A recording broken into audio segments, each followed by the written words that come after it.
धर्माचे पालन करणे पाखांड खंडन हेच आम्हा करणे काम बीज वाढवावे नाम प्रस्तुत प्राप्त प्रसंगी कीर्तन रूपी सेवेकरिता निवडलेला अभंग जगद्गुरु जगदवंदनीय देहूचे सुप्रसिद्ध संत जगद्गुरु श्री संत तुकोबा राया यांचा 4 चरणाचा बघा या अभंगाचा अनुषंग वेगळा आहे महाराज। हा अभंग जगद्गुरु तुकोबा रायांनी संतांच्या विषयी लिहिलेला आहे। काय या अभंगामध्ये जगद्गुरु तुकोबा राय सरळ सरळ असं सांगतात की संत बेस द्या मला फक्त संत या ठिकाणी भूतलावरती आले तर ते कशासाठी आले याचा अनुवाद करणारा हा अभंग आहे। या अभंगामध्ये जगद्गुरु श्री संत तुकोबा राय सांगतात की संत जर या पृथ्वी तलावरती कशाला येत असतील तर ते धर्माचं पालन करण्यासाठी येत असतात आणि पाखांडाचं खंडन करण्यासाठी संत या ठिकाणी येत असतात। नवे नवे जगद्गुरु तुकोबा रायाला एका व्यक्तीने प्रश्न विचारला असावा आणि जगद्गुरु तुकोबा रायाने उत्तर दिलं असावं की हेच आम्हा करणे काम। आम्ही जर या ठिकाणी कशाला येत असेल तर ते बीज वाढवावे नाम वाढवण्यासाठी आम्ही या ठिकाणी येत आहोत। आणि असं असताना आम्ही तीक्ष्ण उत्तरे आमच्या जिभेवरती तीक्ष्ण उत्तराचा बाण हातामध्ये घेऊन आम्ही या ठिकाणी भूतलावरती फिरत असतो आणि हा डोस लोकांना देत असताना हे औषध लोकांना पाजत असताना मग आम्हाला भीडभार नाही महाराज। मग लहान असो मोठा असो नाही भीडभार तुका म्हणे साना थोर विठ्ठल विठ्ठल विठ्ठल।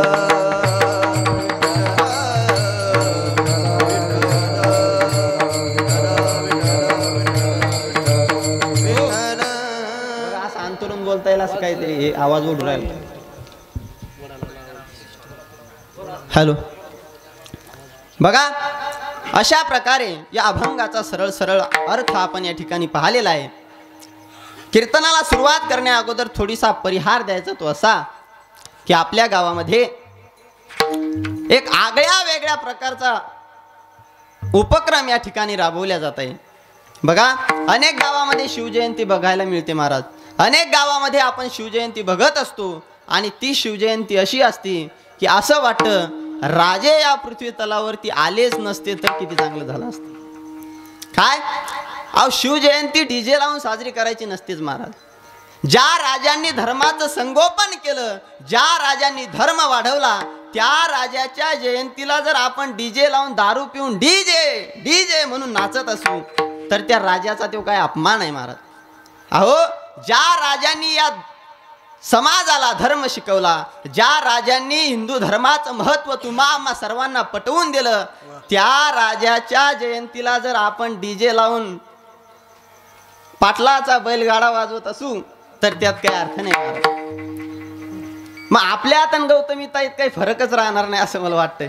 आजकाल त्या खूप समाज सुधारिका आहेत म्हणतात आणि मला सांगायचं ते नाही, मला सांगायचं हे आहे की आपल्या गावामध्ये चालत असलेला हा आगळ्या वेगळ्या प्रकारचा शिवजयंती महोत्सव आणि या शिवजयंती महोत्सवासाठी तुम्ही आम्ही सर्वजण या ठिकाणी जमलेलो आहोत। कीर्तनाला उपस्थित या ठिकाणी समस्त आदरणीय महाराज मंडळी बघा सर्वच माझे आदरणीय आहेत, सर्वच माझ्या परिचयाचे आहेत, सर्वच माझे जीवलग आहेत। त्यामुळं नाव काय कोणाचं घेणं शक्य नाही। आता वेळही झालेला आहे। कारण काय माहिती आहे का सासूनं जर एकाच सुनेच्या भाजीचं नाव काढलं ना तर दुसऱ्या सुनेवर राग येत असतो महाराज। आता मी जर नाव घेत बसलो आणि एखाद्याचं जर कदाचित नाव हुकलं तर ते टेन्शन तुम्हाला नाही मलाही आहे का नाही।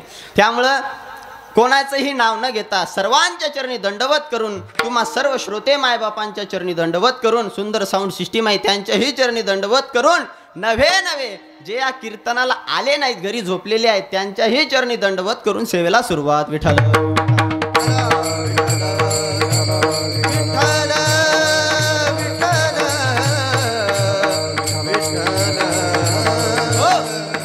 बघा शिवजयंती आपण या ठिकाणी साजरी करत आहोत। शिवजयंती म्हणजे मी अगोदरही तुम्हाला सांगितलं शिवजयंती म्हणजे डीजे नाही। शिवजयंती म्हणजे कुठल्याही प्रकारचं सोंग मिरून गावाला असं दाखवणं नाही की आम्ही शिवजयंती साजरी करत आहोत। शिवजयंती म्हणजे अहो जर खरोखर शिवजयंती आपल्याला साजरी करायची असेल तर खरोखर आपल्याला शिवाजी महाराजांची विचारधारणा, शिवाजी महाराजांनी जे आपल्याला विचार दिलेत ते विचार आज आपल्याला आपल्या तरुणावरती टाकणं, तरुणाला शिकवणं हे गरजेचं आहे. शिवजयंती जर साजरी करायची असेल तर मी म्हणेल आरडव सारखी साजरी करावी महाराज. काय अहो, आज कीर्तन, उद्या काल्याचं कीर्तन आणि मृदंग टाळमध्ये त्या ठिकाणी मिरवणूक, अशी शिवजयंती. आणि अशी जर शिवजयंती होत असेल तर मला असं वाटेल की अशी शिवजयंती रोज व्हावी महाराज. का व्हावी रोज? कारण या धर्ममंडपामधून आपल्या तरुण मंडळीला एक विचार मिळत असतो आणि ते विचाराचं कार्य आजकाल जर या पृथ्वी तलावरती कुठून होत असेल तर ते कीर्तनाचं माध्यम आहे. आणि या कीर्तनाच्या माध्यमातून शिवरायांचे विचार जर तुमच्या माझ्यापर्यंत पोहोचवत असतील तर अशी शिवजयंती रोज व्हावी अशी अपेक्षा आहे. विठ्ठल विठ्ठल.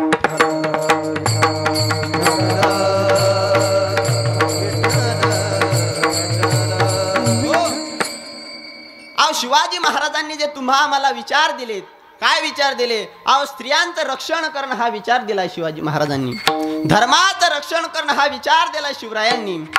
नवे नवे आपल्याच धर्मियांचं रक्षण करणे असा विचार नाही दिला, तर समस्त या पृथ्वी तलावरती जेवढे हे मानव आहेत, जेवढे पुरुष असतील, जेवढ्या महिला असतील, त्या सर्वांचं रक्षण करणं हे तुमचा आमचा धर्म आहे हे शिकवणारा राजा जर जगात कोणी असेल तर तो राजा म्हणजे छत्रपती शिवाजी महाराज.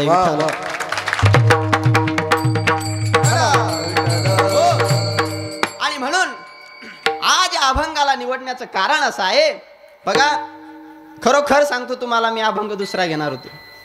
मी अभंग घेणार होतो निष्ठावंत भाव भक्ताचा स्वधर्म, परंतु आमचे महेश महाराज म्हणाले की धर्माचं पालन अभंग घ्या महाराज. आणि त्यांच्या सांगण्यानुसार हा अभंग या ठिकाणी तुमच्या समोर प्रस्तुत केलेला आहे. या अभंगाने प्रामुख्याने जो शब्द आहे तो शब्द म्हणजे धर्म, आणि या धर्मावरतीच आपल्याला बोलायचं आहे. बघा, अधर्म आपल्याकडून सहज होऊ शकतो, अधर्म आपण सहज करतो.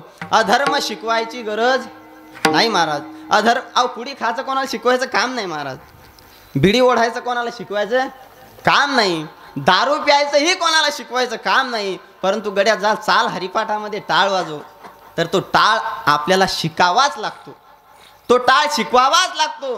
तोपर्यंत त्याला टाळ वाजवता येत नाही. धर्म हा शिकवावाच लागतो आणि अधर्म हा उपजातच आपल्यामध्ये असतो. विठ्ठल विठ्ठल.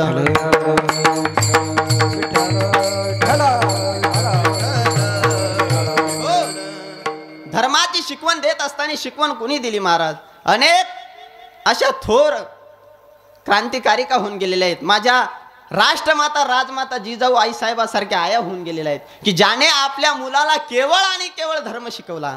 आपल्या मुलाला जर कुठे योग्य मार्गावर जायचं असेल, योग्य मार्गावरती कुठेतरी नेऊन पोहोचवायचं असेल, तर त्यात सर्वात मोठा वाटा जर कोणाचा असेल तर तो स्त्रियांचा असतो महाराज.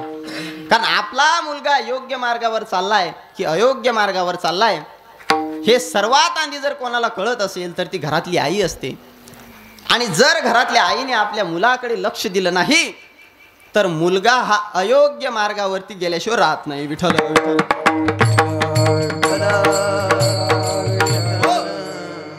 आणि धर्म हा केवळ आणि केवळ मनुष्य जातीला शिकवायचं काम आहे. लक्षपूर्वक ऐका, पशु पक्ष्याला धर्म शिकवायचं काम नाही महाराज. पशु पक्षी हे उपजातच धर्मशील असतात.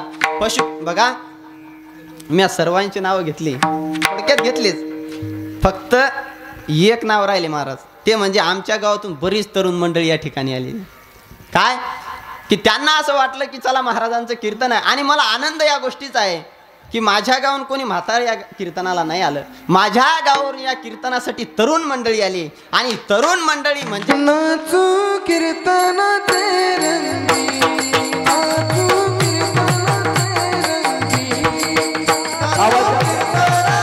रंगी.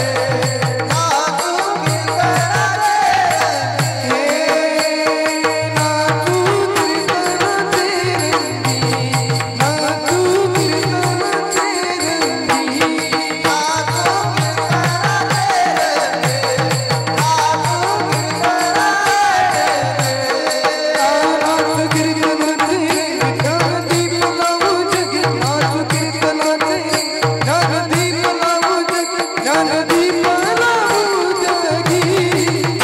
नाचू कीर्तनाचे रंगी, नाचू कीर्तनाचे रंगी. नाचू कीर्तनाचे रंगी, ज्ञानदीप लावू जगी. कीर्तनाचे रंगी, ज्ञानदीप लावू, ज्ञानदीप जगी. नाचू कीर्तनाचे रंगी,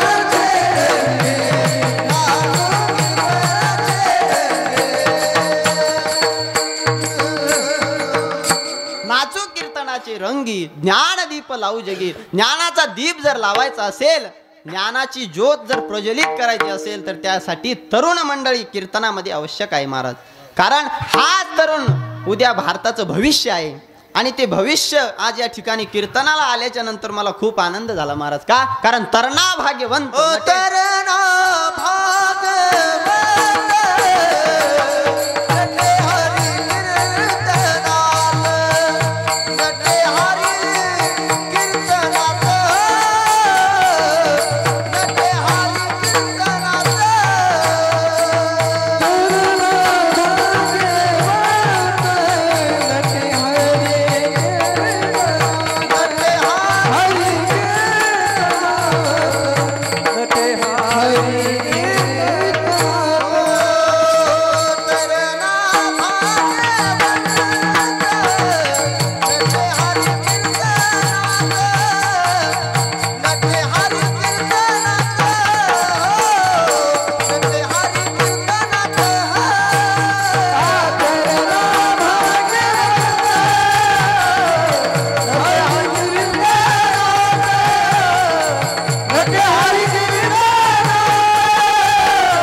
नटे हरी कीर्तनात. बघा, तरुण भाग्यवंत आहे, परंतु त्या तरुणाला योग्य वळण लावणं सुद्धा आवश्यकता आहे. कारण धर्म जर नाही शिकवाल तर ते अधर्माच्या वाटचाल केल्याशिवाय राहणार नाहीत. मी सांगत होतो तुम्हाला, बघा, धर्म हा मानव जातीला शिकवायची गरज आहे. पशु पक्षी कीडक मुंग्या कुत्रे मांजरे यांना धर्म शिकवायची गरज नाही. का गरज नाही?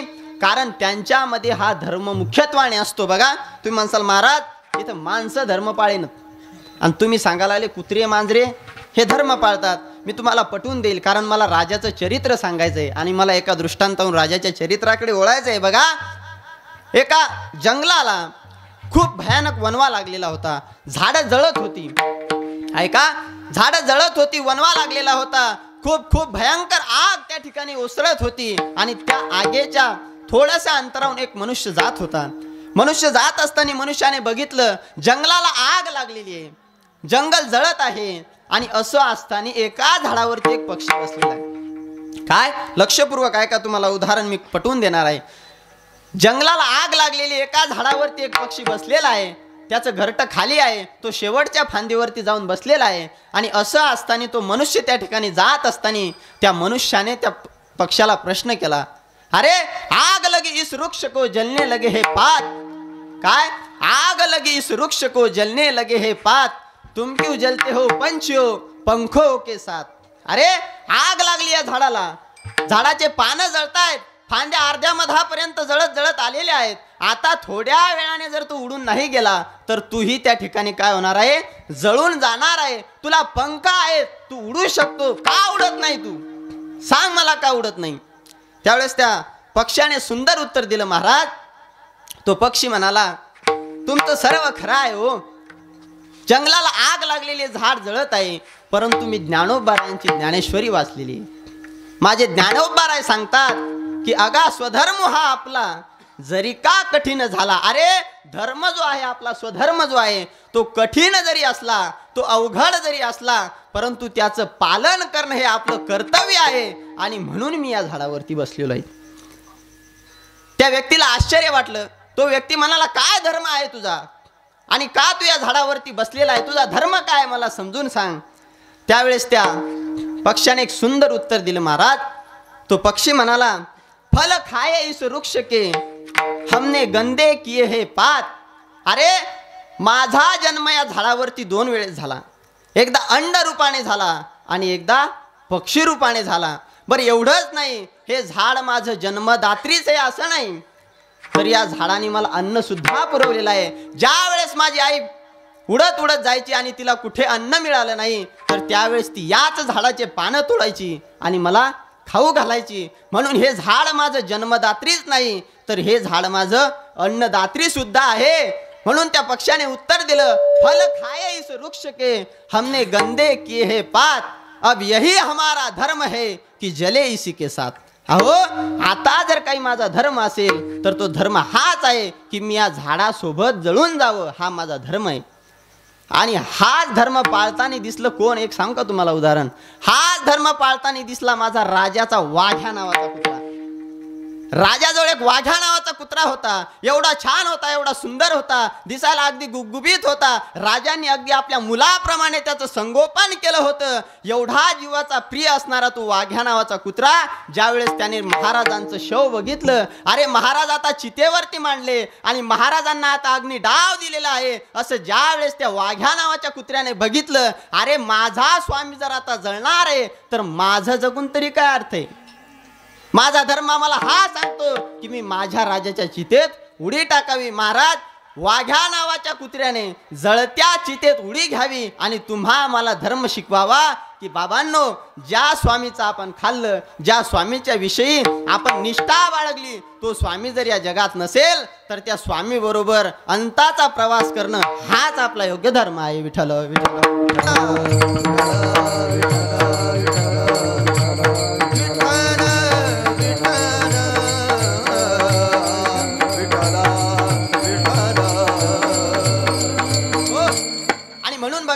मी तुम्हाला सांगत आहे की धर्म शिकवला पाहिजे. कोणी धर्म शिकवला, कसा धर्म शिकवला बघा. धर्म जर कोणी शिकवला असेल तर माझ्या जिजाऊबाई साहेबांनी. काय कसा धर्म शिकवला महाराज. ज्या वेळेस या राष्ट्रावरती मुघलांनी आक्रमण केलं, पृथ्वीराज चव्हाणानंतर ही सर्व भारत भूमी मुघलांनी आपल्या ताब्यात घेतली आणि आपल्या ताब्यात घेतल्याच्या नंतर निजामशाही वाढत होती, आदिलशाही वाढत होती आणि त्यावेळेस स्वराज्याचं बीज रवणारा राजा शिवाजी महाराजांचे वडील, त्यांनी हा स्वराज्याचं स्वप्न मनामध्ये बाळगलं, उरामध्ये बाळगलं आणि पुण्याच्या जहागिरीमध्ये भगवा झेंडा फडकवला. आणि तो भगवा झेंडा पाहून निजामाने एवढा त्रास द्यायला सुरू केला की आयाबायांना उचलून न्यायचे, त्यांना बाटवायचे, अन्नधान्य पुरवत नव्हते, दुष्काळ पडलेला होता. काय करावं. शहाजीराजांनी विचार केला, अरे जर स्वतंत्र स्वराज्य हा स्वप्न जर आपण उडाशी बाळगत आहोत आणि हे स्वप्न बाळगत असताना आपल्या जर प्रजेला त्रास होत आहे तर आता आपल्याला एकच पर्याय शिल्लक आहे, तो म्हणजे निजामशाहीमध्ये जायचं. कारण आपण जर निजामशाहीमध्ये गेलो तर आपल्या या ठिकाणी आयाबायांना, आपल्या माता मावल्यांना, आपल्या प्रजेला त्रास होणार नाही. म्हणून शहाजीराजे हे निजामशाहीमध्ये गेले आणि निजामशाहीमध्ये गेल्याच्या नंतर शहाजीराजांचे जे स्वप्न उरामध्ये तेवत होतं. राष्ट्रमाता राजमाता जिजाऊ त्या ठिकाणी गरोदर होत्या आणि गरोदर अवस्थेमध्ये शहाजीराजेंनी राजमाता राष्ट्रमाता मासाहेब जिजाऊला शिवनेरी गडावरती ठेवलं. शिवनेरी गडावरती ठेवल्याच्या नंतर आऊसाहेब बघत होत्या प्रजेला त्रास होतोय, प्रजा त्या ठिकाणी स्वराज्याचं संकल्पना मनामध्ये बाळगत आहे, प्रजेला आता कोणी वाली नाही, कोणीतरी राजा या प्रजेला स्वतंत्र करणारा हवाय. म्हणून आई त्या ठिकाणी जिजाऊ आईसाहेब शिवाई आईजवळ गेल्या, प्रार्थना करू लागल्या, अगं आई, माझ्या पोटी असा पुत्र दे की त्याने या सर्वांचं पांग फेडलं पाहिजे, त्याने यांना स्वातंत्र्य मिळवून दिलं पाहिजे. अरे पुत्र भाव ऐसा गुंडा ज्याचा तिन्ही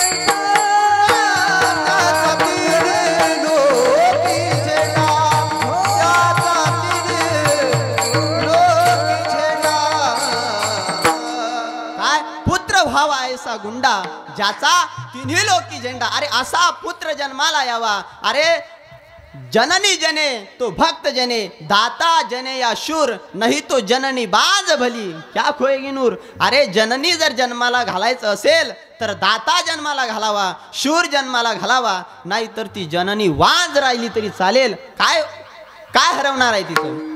बघा छत्रपती शिवाजी महाराजांच्या आई आईसाहेब जिजाऊ आईसाहेब त्या ठिकाणी शिवाई देवीकडे प्रार्थना करत आहेत. आई असा पुत्र दे, असा पुत्र दे की ज्याच्या राज्यामध्ये शेतकऱ्याच्या मिरचीच्या देठाला जर हात लागला तर त्याचे हात कलम केले पाहिजे असा पुत्र माझ्या पोटी जन्माला घाल. आणि असं साकडं केल्याच्या नंतर आऊसाहेब जिजाऊंचे त्या ठिकाणी दिवस जवळ येत होते आणि हळूहळू त्या दिवसापर्यंत आपण पोहोचलेलो होतो.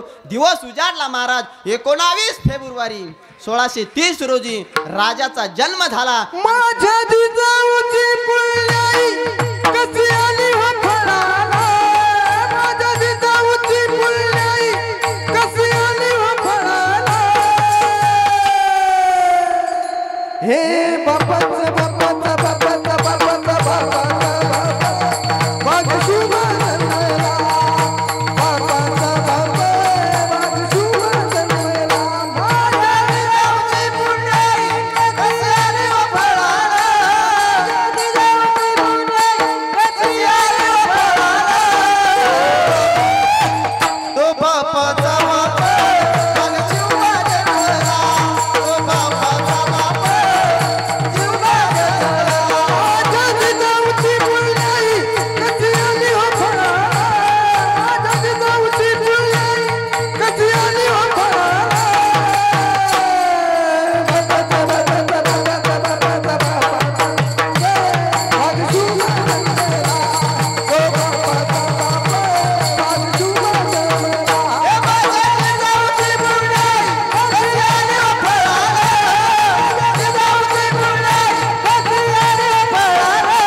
शंख वाजला म्हणजे थांबा.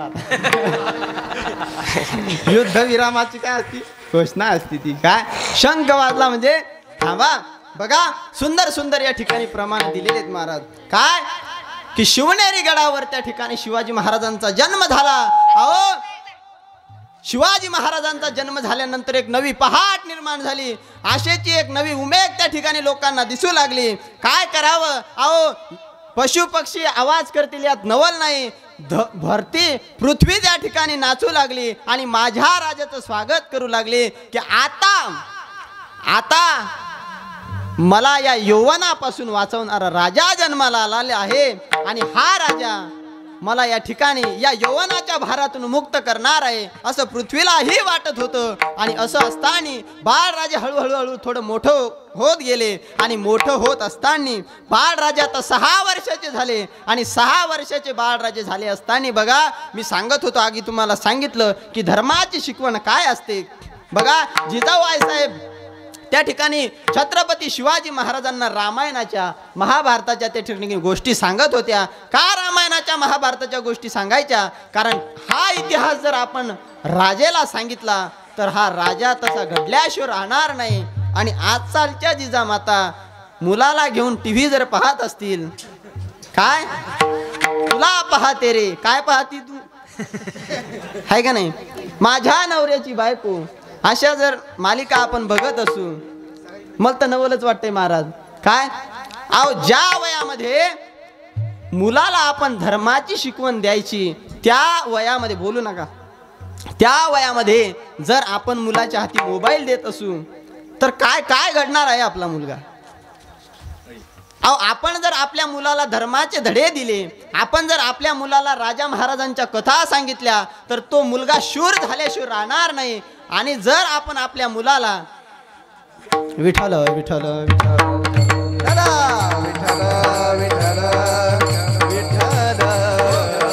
आणि जर आपण आपल्या मुलाला मोबाईल दिला जर आपण आपल्या मुलाला मालिका पाहायला सांगितल्या जर आपण आपल्या मुलाला डान्स दाखवले तर तो वयाच्या 15 वर्षामध्ये मुंबई पुणे दिल्ली कोलकाता गाठल्याशिवाय का राहणार नाही महाराज. तुम्हाला समजतंय का. बोलू नका ना काय झालं. बर असो बघा काय काय होणार आहे महाराज. जर आपल्याला आपला मुलगा घडवायचा असेल जर आपल्याला आपला मुलगा कुठेतरी मोठ्या पदावरती पाहायचा असेल तर त्याला त्या ठिकाणी आपल्याला अभ्यासाचे धडे द्यावे लागतील. आज आपण समाजामध्ये बघतोय की आपली मुलगी स्टेजवर नाचत आहे आणि आपला भाऊ आपली आई खाली बसून टाळ्या वाजवते. ही शिकवण नाही महाराज आपल्या धर्माची. अहो मुलीला शिकवायचं असेल तर ते काडी ते काय असते ते फिरवायचं शिका. दांडपट्टा शिकवा. मुलीला शिकवायचं असेल तर आपली संस्कृती शिकवा जेणेकरून आपल्या मुलीकडे कोणाची वाकडी नजर करून बघण्याची हिंमत होणार नाही. ही शिकवण माझ्या जिजाऊ आईसाहेब राजांना देत होत्या. शिकवण घेत असताना राजे प्रश्न विचारायचे आई आई हे कोण आहेत ग. त्यावेळेस राष्ट्रमाता राजमाता जिजाऊ आईसाहेब बोलायच्या हा बळीराजा आहे. हे बळीराजा असा असतो का राजा. अगं राजा असा नसतो. राजा आसनावरती बसलेला असतो. राजाचं राज्य असतं आणि राजाचं राज्य असताना आपण यांना जर बळीराजा म्हणत आहे तर हे राजा होऊ शकतात का. अहो त्यावेळेस जिजाऊ आईसाहेब बोलायला लागल्या की बाळराज हा राजाच होता. बळीचं राज्य होतं महाराज. भगवान श्रीकृष्णाने वामन अवतार घेतला आणि वामन अवतार घेतल्याच्या नंतर बळीला पाताळात नेऊन घातलं. त्यावेळेस पासून जो बळीराजा कमी कमी होत गेला. ज्या बळीराजाला राज्यावर बसायचं एवढं ऐश्वर्य त्या बळीराजाकडे होतं आज तो बळीराजा भिकेला लागलाय. त्याला खायला अन्न नाही अशी परिस्थिती आज आपण बघतोय. आणि असं असताना त्यावेळेस छत्रपती शिवाजी महाराज बोलू लागले आई आई आई मी होईल तो राजा. मी आणील ते बळीचं राज्य. मी घडवीन तो स्वराज्य. असं म्हणत असताना जिजाऊ आईसाहेब असे धडे देत असताना बाळराजे हळूहळू मोठे होत गेले. एक दिवस शिवाजी महाराज त्या ठिकाणी घोडस्वारी करत होते महाराज. लक्षपूर्वक ऐका. घोडसवारी करत असताना बाळराजे घोड्यावरती बसलेले आहेत, घोडा चालत आहे. चालता चालता घोडा त्या ठिकाणी बेफाम झाला, धावायला लागला आणि धावत असताना बाळराजे घोड्याहून खाली पडले. खाली पडल्याच्या नंतर बाळराजे घासले, अंगाचं रक्त निघत आहे, डोक्याला लागलेलं आहे आणि जिजाऊ आईसाहेब ओट्यावर बसून पाहत आहेत. राजांनी बघितलं, अरे अशी कशी निष्ठुर माझी आई, मला लागलंय, माझ्या अंगाचं रक्त निघतंय, तरी सुद्धा माझी आई मला उठवायला येत नाही. सरपटत सरपटत त्या ठिकाणी टोंगड्याला लागलेलं होतं. राजांना चालता येत नव्हतं. कसं बस जिजाऊ आईसाहेबापर्यंत गेले आणि आईसाहेबांना विचारू लागले, आईसाहेब अहो मला लागलंय, माझ्या पायाचं रक्त निघतंय, डोक्याला लागतंय, तुम्ही मला उठवायला आल्या नाही. त्यावेळी जिजाऊ आईसाहेबांनी दिलेलं उत्तर आहे, महाराज अरे जर मी आज तुला उठवायला आले, जर तुला माझ्या मदतीची जर आज गरज पडली तर तू भविष्यात मोठा होऊ शकणार नाही. कारण जो दुसऱ्याच्या मदतीने मोठा होतो तो एक दिवस छोटा झाल्याशिवाय राहत नाही आणि जो स्वतःच्या हिमतीवर उडी मारतो, मजल मारतो, त्याचं नाव इतिहास घेतल्याशिवाय राहत नाही महाराज. हा इतिहास आहे. आणि म्हणून असं असताना राजे हळूहळू मोठे होत गेले. राजे 10 वर्षाचे झाले. राजाच्या मनामध्ये स्वराज्याचा संकल्प निर्माण होऊ लागला. मावळे जमा करू लागले, आपले सवंगडी घेऊ लागले. जसं बाळकृष्णाने त्या ठिकाणी सवंगडी घेऊन लीला केल्या, त्याचप्रमाणे माझे छत्रपती शिवाजी महाराज सवंगड्याला घ्यायचे, आपल्या सोबत त्यांना जोडायचे, त्यांच्यावर एवढं प्रेम करायचे, एवढं प्रेम करायचे की ते आता आपल्यापासून दूर झाले नाही पाहिजेत. आणि वयाच्या 16व्या वर्षी छत्रपती शिवाजी महाराजांनी एक संकल्प केला की आजपासून आपल्याला स्वराज्याची मोहीम राबवायची, आजपासून आपल्याला स्वराज्याचं तोरण बांधायचं आहे. आणि तोरण बांधत असताना आपल्याला एक किल्ला जिंकायचा आहे. त्या किल्ल्याचं नाव म्हणजे तोरणा किल्ला. वयाच्या 16व्या वर्षी हातामध्ये शमशेर घेतली, एका हातामध्ये ढाल घेतली, आपले सवंगडी गोळा केले, असे 20-25 मावळ्यानिशी त्या गडावर चालून गेले. आणि चालून गेल्याच्या नंतर येऊन झोपलेले होते. त्यांना अशी जाणीव सुद्धा नव्हती की कोणीतरी आपल्यावर हल्ला करेल. आणि असं असताना माझे छत्रपती शिवाजी महाराज वयाच्या 16व्या वर्षी गडावरती चालून गेले. आणि नुसते चालून नाही गेले तर गड फत्ते करूनच वापस आले. आणि छत्रपती शिवाजी महाराजांनी वयाच्या 16व्या वर्षी स्वराज्याचं तोरण बांधलं आणि तोरणा किल्ला काबीज केला. विठ्ठल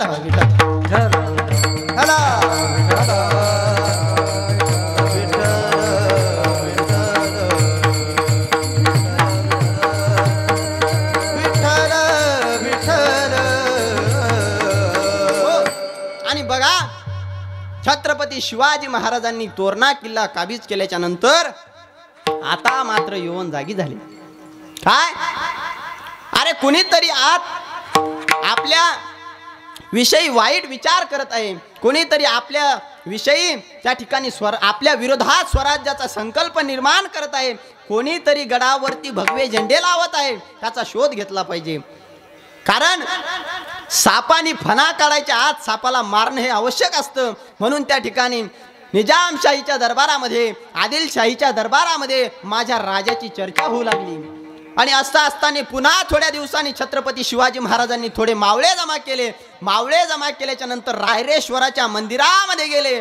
मंदिरामध्ये गेले आणि मंदिरामध्ये जाऊन फुलाचा अभिषेक नाही केला, मंदिरामध्ये जाऊन पाण्याचा अभिषेक नाही केला, मंदिरामध्ये जाऊन दह्याचा अभिषेक नाही केला, तर सर्व मावळ्यांनी आपल्या हातामध्ये तलवारी घेतल्या, आपले बोट समोर केले आणि बोट समोर करून रक्ताचा अभिषेक त्या छत्रपती शिवाजी महाराजांनी रायरेश्वराच्या मंदिरामध्ये केला.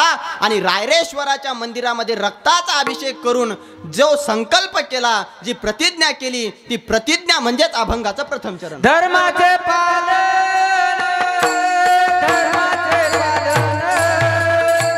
धर्माचे पालन, धर्माचे पालन, धर्माचे पालन, धर्माचे पालन,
माझ्या राजांनी, अरे धर्माचं पालन करायचं आहे आणि पाखांडाचं खंडन करायचं आहे.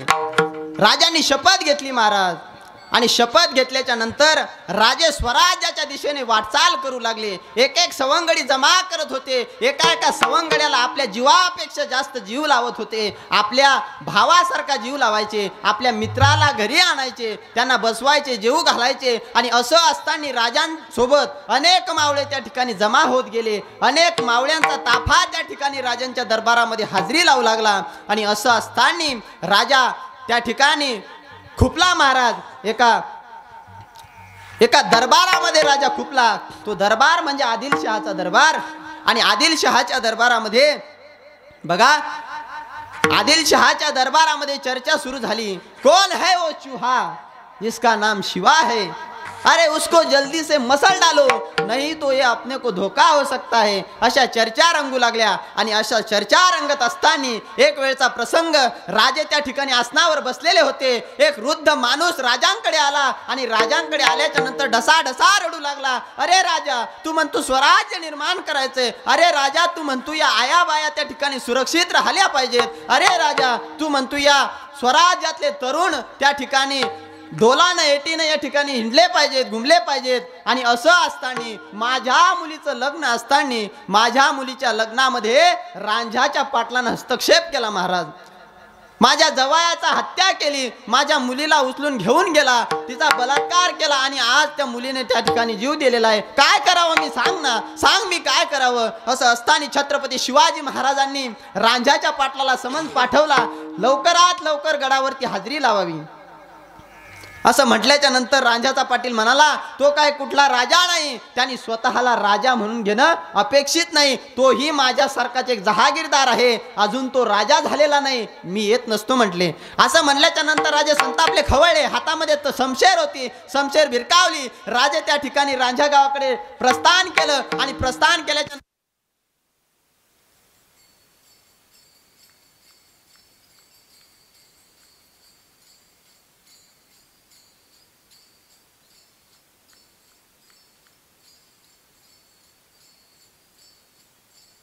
त्याच्या लुटीमध्ये त्या सुभेदाराची सून दिसली. अगदी रूपवान मौल्यवान त्या ठिकाणी दिसायला, अगदी तिचं लावण्य खळखळीत. असं असताना त्या एका सैनिकाने विचार केला, जर मी या स्त्रीला माझ्या राज दरबारात हजर केलं, पेश केलं, आणि ही जर स्त्री माझ्या राजाला आवडली तर राजे मला बक्षीस देतील, मला काहीतरी नजराना देतील. अरे गब्बर खुश होगा, असं त्याला वाटलं महाराज. आणि असं वाटल्याच्या नंतर त्याने त्या स्त्रीला घेतलं, तिला बंदी केलं. आणि बंदी केल्याच्या नंतर राज दरबारात हजर केलं. हजर करत असताना तो राजाकडे धावत गेला. आणि राजाला म्हणू लागला, राज, मी तुमच्यासाठी काहीतरी नजराना आणलेला आहे. असं म्हटल्याच्या नंतर राजाला आश्चर्य वाटलं की माझ्या सैनिकांनी माझ्यासाठी काहीतरी नजराना आणावा. काय असेल तो नजराना?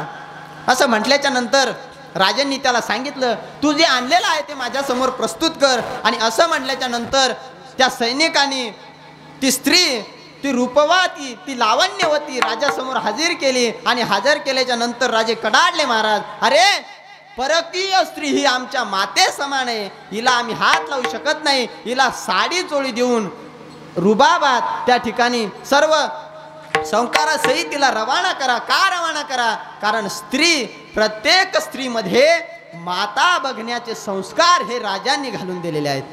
म्हणून प्रत्येक स्वराज्याच्या मावळ्यांनी, प्रत्येक महाराष्ट्रातल्या तरुणांनी हा विचार केला पाहिजे की जी स्त्री आपल्या समोर येत आहे, जी स्त्री आपल्या समोर आपल्याला बोलत आहे, त्यामध्ये बहीण, माता असा भाव घालून दिलेला माझ्या राजाचे संस्कार आपल्याकडून मोडता कामा नाही.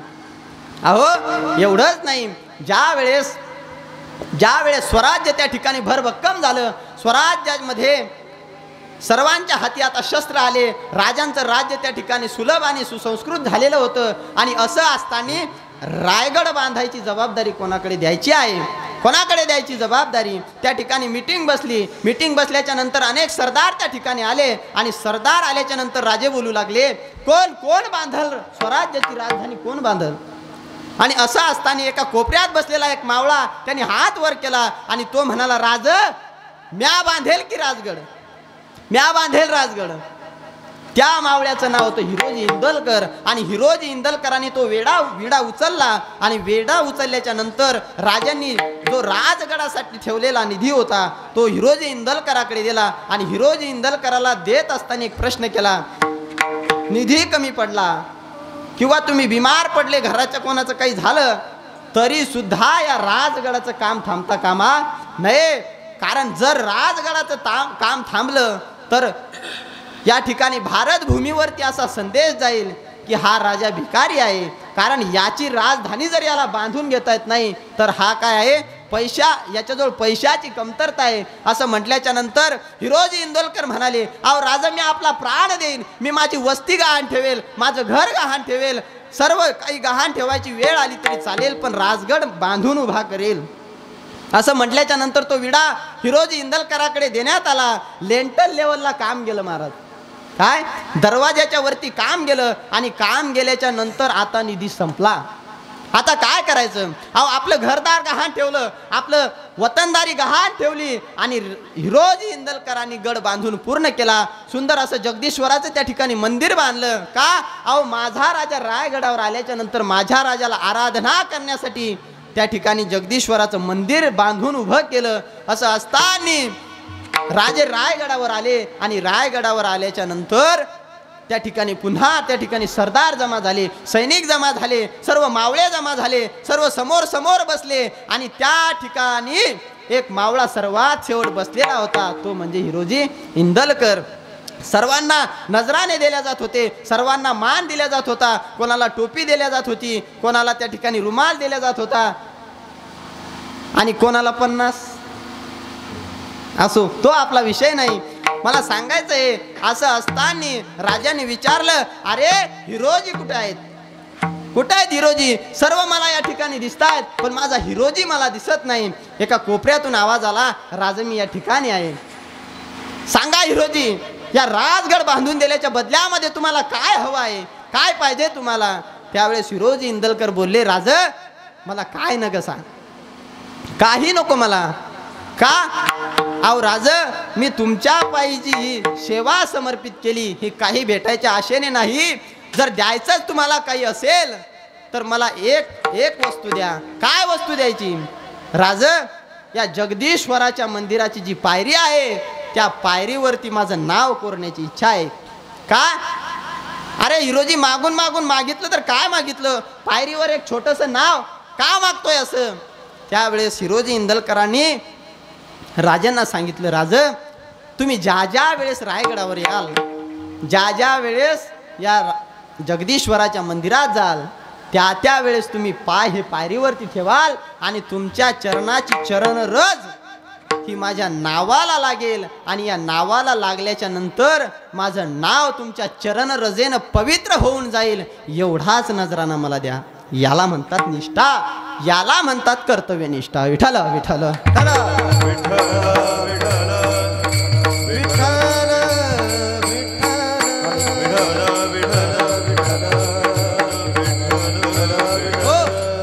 अशा अनेक पाखंडाचं खंडन करत त्या ठिकाणी राजे समोर समोर स्वराज्य नेत होते. आपला टाइम आता कमी राहिलाय, आपल्याला अभंगही सोडवायचा आहे आणि चरित्रही पूर्ण करायचंय. बघा, असं असताना स्वराज्यावर एक संकट चालून येणार होतं, त्याची सर्वांना चाहूल होती आणि ते संकट म्हणजे अफजल खान. काय? आदिलशहाच्या दरबारामध्ये बडी बेगम साहेब त्या ठिकाणी प्रश्न केला, अरे कौन कौन कौन लाएगा वो शिवा को, जो शिवा को लाएगा उसे तख्तो तवाज से नवाजा जाएगा, उसे सारे शौक दिए जाएंगे, उसे वतन दिया जाएगा, उसे गढ़ दिए जाएंगे. कौन है वो खुश नसीब जो वो शिवा को जिंदा या मुर्दा हमारे सामने पेश करे? कौन है वो? असं म्हटल्याच्या नंतर दरबारामध्ये स्मशान शांतता झाली महाराज. कोणीही बोलायला तयार नाही. अगदी सुई पडेल आणि आवाज येईल अशा स्मशान शांततेत भरभक्कम उंचीचा 8 फूट 3 इंच असणारी त्यांची उंची, बाळ दिपाळ शरीराचा, अगदी समोर मनुष्य उभा राहिला तर रावणासारखा हसायचा महाराज. आणि असा असताना धाड धाड धाड धाड पाय टाकत त्या ठिकाणी बडी बेगम साहेबापर्यंत गेला आणि बडी बेगम साहेबाला म्हणू लागला, हम हम हम लाएंगे वो शिवा को चाहे जिंदा या मुर्दा. असं म्हटल्याच्या नंतर बडी बेगम साहेबा खुश झाली आणि खुश झाल्याच्या नंतर तो विडा त्या ठिकाणी अफजल खानाला दिला. अफजल खानाला दिल्याच्या नंतर 40,000ची फौज अफजल खानासमोर आली. अफजल खान तो फौज घेऊन दाड दाड दाड दाड महाराष्ट्राकडे येत होता. महाराष्ट्राकडे येत असताना सर्वात प्रथम तो गेला कोल्हापूरला. आई तुळजाभवानी त्या ठिकाणी मंदिरामध्ये गेला. अरे यही पत्थर को पूजते है ना ओ हिंदू. हातामध्ये एक मोठा घण घेतला महाराज. धड धड धड धड त्या तुळजा भवानीच्या मूर्तीच्या ठिकऱ्या ठिकऱ्या केल्या आणि खान त्या ठिकाणी थया थया नाचू लागला. असं असताना पुढे चालत चालत आला. पंढरपुरामध्ये आला. पंढरपुरामध्ये आल्याच्या नंतर पांडुरंग परमात्म्याच्या मंदिरामध्ये गाय बोलवली. गायची कत्तल केली. रक्ताने आंघोळ केली आणि खात खात खात खात हसू लागला. ही समज राजाला पोहोचली. राजाने गुप्तहेरांनी राजाला सांगितलं, राजा अफजल खान येतो आहे. बरं नुसता येतच नाही, शेतकऱ्यांच्या मालाचा नुकसान करतोय, देवी देवतांचे मंदिर तोडतोय, कळस मोडून टाकतोय.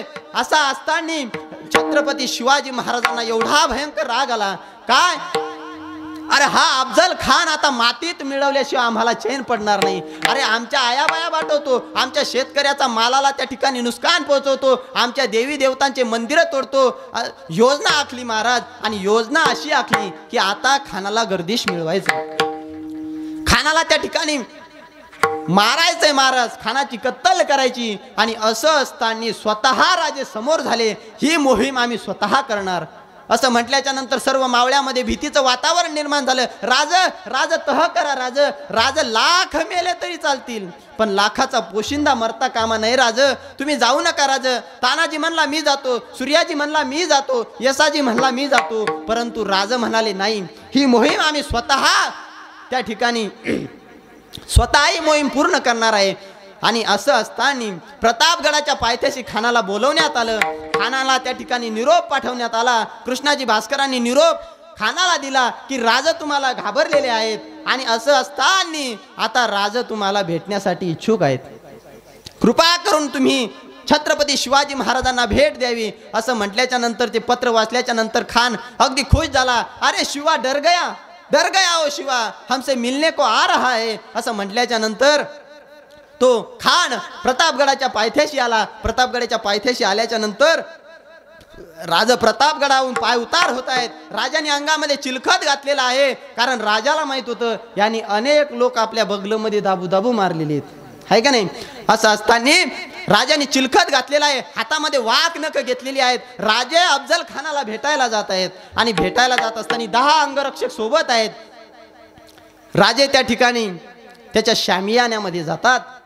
शामियान्यामध्ये उजवा पाय टाकतात, कारण उजवा पाय अशुभ शकुन असतो. उजवा पाय टाकतात आणि उजवा पाय टाकल्याच्या नंतर अफजल खान कृष्णाजीला विचारतो, कृष्णाजी यही है वो शिवा जो स्वराज्य निर्माण कर रहा है, यही है वो, यही है क्या वो दख्खन का चूहा असं म्हटल्याच्या नंतर कृष्णाजी म्हणले, हा राज यही है वो शिवा जिसने आदिल शाह के नाक में दम कर रखा है, यही चूहा है असं म्हटल्याच्या नंतर खानासमोर राजे गेलेले आहेत. एक एक पावलं खान पुढे टाकत आहे. राजा एक एक पावलं पुढे टाकत आहे आणि खान हसत आहे, हा हा हा असं त्या ठिकाणी खान हसत आहे. मनामध्ये अनेक शिवाजी महाराजांच्या वादळ पेटलेली आहेत. आता काय होणार, खान आपल्याला मारतो की आपण खानाला मारतो, असं त्या ठिकाणी मावळ्यामध्ये भीतीचं वातावरण निर्माण झालेले. कोण कोणाला मारतं असं म्हटल्याच्या नंतर छत्रपती शिवाजी महाराज खानाला भेटायला गेले. भेटायला गेल्याच्या नंतर खानाने आपल्या बाहुवशा पसरवल्या आणि मोठमोठ्याने हसू लागला. शिवाजी महाराजांना त्या ठिकाणी आलिंगन दिलं. शिवाजी महाराजांनाही त्याला गळा भेट दिली. एकीकडची गळा भेट सफल झाली आणि दुसरीकडून ज्या वेळेस गळा भेट द्यायला गेले त्यावेळेस छत्रपती शिवाजी महाराजाला अफजल खानाने दाबलं आणि दाबल्याच्या नंतर कट्यार काढली. कट्यारीने डोक्यावरून वार केला. तर अंगरखा फाटल्या गेला. पुन्हा वार केला. पुन्हा अंगरखा फाटल्या गेला. राजांना त्या ठिकाणी खतरेची घंटी जाणवली. राजांनी वाघ नख काढली आणि वाघ नख काढल्याच्या नंतर टरकन त्या अफजल खानाच्या पोटामध्ये घातली. टरा खानाचा कोथळा बाहेर काढला. कट्यार घेतली. कट्यार खुपसवली आणि अख्खा खानाचा कोथळा बाहेर काढला आणि खान ओरडायला लागला, दगा दगा दगा हुआ, कत्ल किया इसने हमारा असं म्हटल्याच्या नंतर कृष्णाजी पळत आले. कृष्णाजी पळत आल्याच्या नंतर कृष्णाजीने राजावर वार केला. राजावर वार केल्याच्या नंतर राजाने तो वार चुकवला, दुसरा वार चुकवला आणि तिसरा वार राजाच्या मस्तकावर झाला. ढळा ढळा ढळा ढळा रक्त वाहत होतं, राजाच्या शरीरावर पोचत होतं. आता मात्र राजे संतापले, खवळले, शमशेर बाहेर काढली. कृष्णाजीचं मुंडकं छाटल्या गेलं महाराज. आणि राजे बाहेर आले. बाहेर आल्याच्या नंतर एक सय्यद बंडा नावाचा त्या ठिकाणी मुघल राजावरती चालून आला आणि राजावरती वार करणार. तेवढ्यातच एक मावळा धावत धावत आला आणि सय्यद बंडाचा हात वरच्या वर कलम केला. त्या राजाचं नाव, त्या मावळ्याचं नाव होतं जिवाजी. जिवाजी नावाचं सार्थक त्या ठिकाणी जिवाजीने केलेलं होतं. अरे होता जिवाजी म्हणून वाचले शिवाजी. विठ्ठल विठ्ठल विठ्ठल विठ्ठल.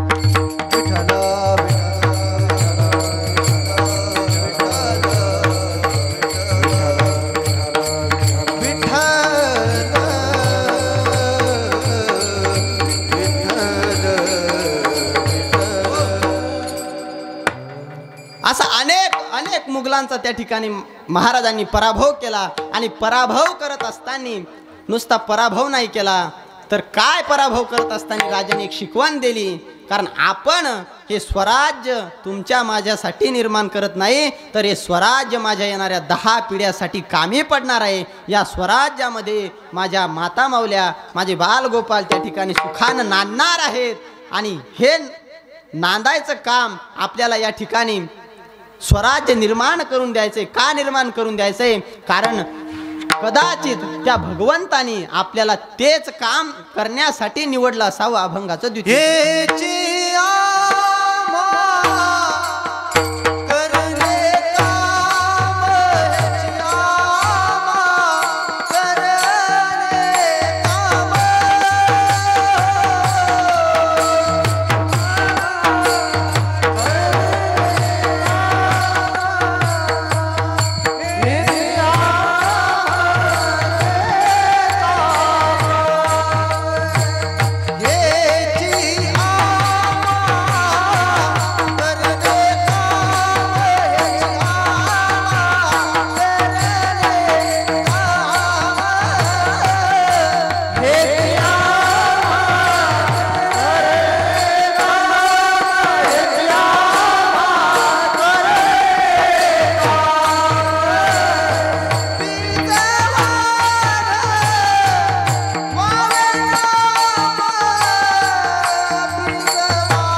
आम्हा करणे काम.